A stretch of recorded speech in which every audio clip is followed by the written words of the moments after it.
108 శక్తిపీఠాల్లో ఒకటైన శక్తిపీఠం ఏకామ్రక. ఇక్కడి రూపం కీర్తిమతి.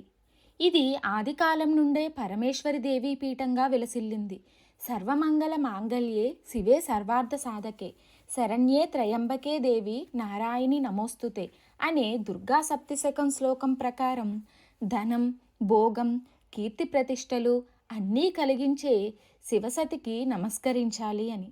సర్వమంగములు కలిగించున్నది, సమస్త అభీష్ట వరదాయిని, కీర్తిప్రద, హరిహర బ్రహ్మేంద్రాదుల చేత అర్చించబడినది, ముల్లోకాలను కుటుంబంగా కలిగినట్టిది పరమేశ్వరి.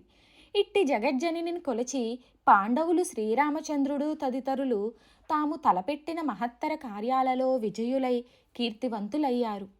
ఈ శక్తిపీఠ ప్రదేశం కంచి. తమిళనాడులోని కంచి క్షేత్రంలో వెలసిన అమ్మవారు. ఇది మద్రాస్కు అంటే చెన్నైకు 70 కిలోమీటర్ల దూరమున ఉన్నది. చెంగల్పట్టు జిల్లా. ఇక్కడకు అన్ని ప్రాంతాల నుండి బస్సు సౌకర్యము కలదు. ఈ క్షేత్రమున స్వామివారు ఏకామ్రేశ్వరుడు, పంచభూత లింగాల్లో ఒకటిగా వెలసిల్లుతున్న పృథ్వీలింగం కూడా.